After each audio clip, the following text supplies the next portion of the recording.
Hi everyone, we are here to do an axolotl. It's a new thing I've learned from the kids. I got my mold from Let's Resin, and it conveniently has the amount of resin needed on the mold, which I love, 4.5 ounces. I did pour 5 ounces just to have a little extra, and mixing it in different cups. I just wanted to be safe, uh, especially with the colors. So first I mixed up just a tiny bit of Layra's Purple Rain. Um, I'm going to try to do its little antennae things and its tail. We'll see how that goes. I haven't used this mold before, so we'll see how that works out. I also put in there some Purple Pansy Glow because I thought it would be fun if it glowed.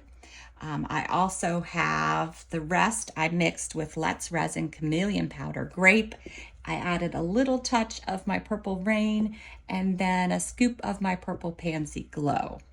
I think the most difficult part of this mold is going to be ensuring there's no bubbles. I did use one of my favorite resins, and that is craft resin. It's a low viscosity resin, really low bubbles. So we shouldn't have any problems, but we are going to take steps to hopefully avoid bubbles. And the first one being, I have my 91% alcohol spray. You can use 99% if you can get it. Sometimes I can't get it. And I'm just going to spray my mold down. All right.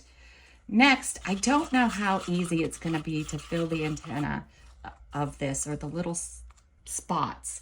So I know it's going to sort of go everywhere, but the resin's going to go everywhere anyway.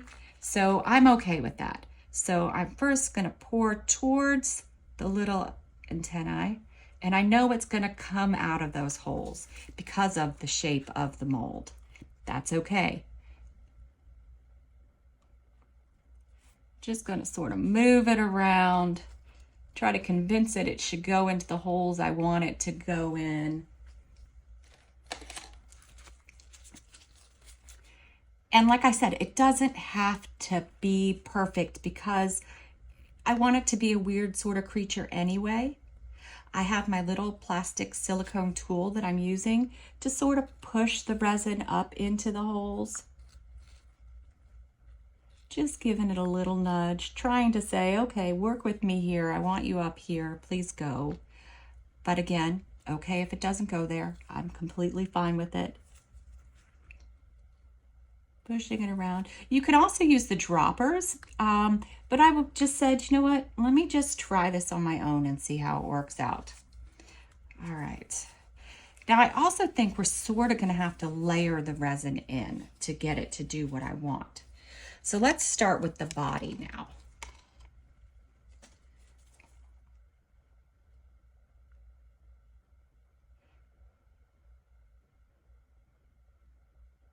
And I'm pouring slowly to hopefully not introduce more bubbles. And I'm trying to watch where the tail is because I do want to try to put some purple in the tail if I can. Not really knowing the best way to pour this yet. But I do want to go ahead and start with some more purple. Let's see, did I pour enough in here? Oh, and I'm messy as all get out.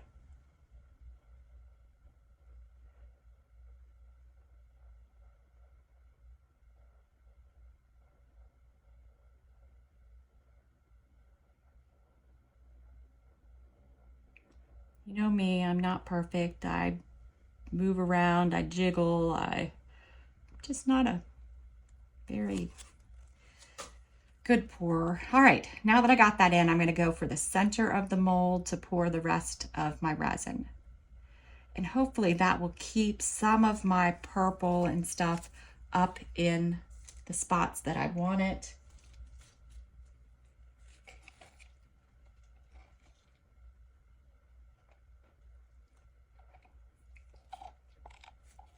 Now I'm going to have to give it a little nudge into the little fingers.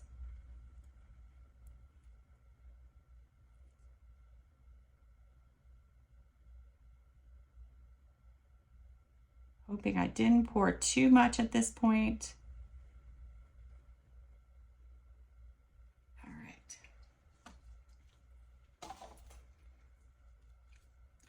Now, I'm not sure how much movement I'm going to be able to do, but I am going to try to manipulate it just a little bit, squeezing the sides, squeezing the bottoms, just looking for any possible bubbles that could come up.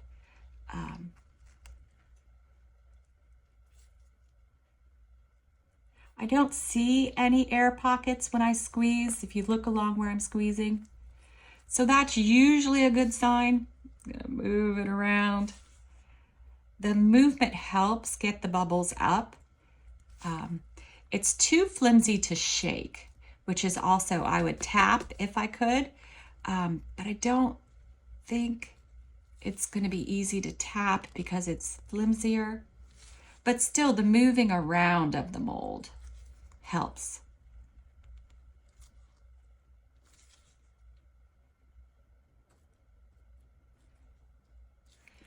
And it's really going rather well. I don't see even small bubbles coming up, but I will have to keep an eye on it.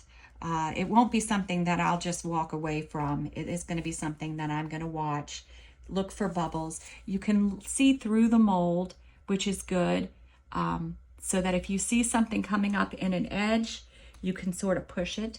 In the little tentacles down here, give them a little squeeze and squeeze towards the top to hopefully manipulate it more. And that's just to try to avoid bubbles. Using a low viscosity resin is probably the #1 thing that you can do to avoid bubbles. I definitely wouldn't use a thicker resin. Definitely not a tabletop. All right, let me see. I see this little antennas down here that I want to manipulate a little bit more, and that's what I'm doing. I'm just squeezing the antennas at the bottom. And you see, I don't know if you just saw that, but an air pocket just popped up, and that is because I'm squeezing and trying to manipulate any air pockets out of these. I should have not filled it as full, so that's the tip for the next time, is not so much resin until you've manipulated it more. Because you can see that there are bubbles coming up. And all I'm doing is pinching down at the bottom in the parts where I want the resin to be. It's not going to be something that's quick. It is going to take some time because you do have to work the resin into some spots. Make sure no bubbles develop. And I'm, again, trying to tap, because that's my #1 thing that I do, that I learned when baking, is you just tap. But I gotta tell you, it looks pretty good right now. It looks like I got it everywhere. The only other spot that I could possibly be worried about would be our tail. So let's move that over. Squeeze the tip of the tail. I don't know if I'm still on camera, if you could see that. But I'm just squeezing up the tip of the tail. Nice. Scooch it back this direction so you could see. So I'm just squeezing the tail forward, manipulating bubbles out if there are some.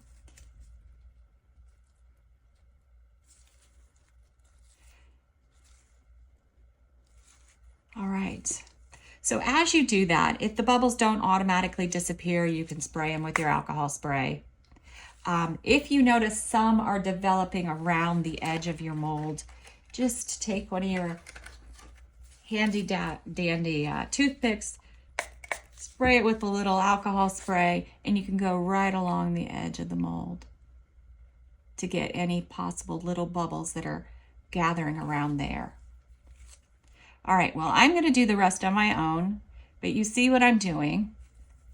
And we'll come back when we're ready to unmold and see how our axolotl worked out. Axolotl. They're still trying to teach me how to say it. We'll be back. All right, so I went ahead and unmolded our little friend because I wasn't sure how hard he would be to get out. But actually, he wasn't hard to get out at all. And he is so cool.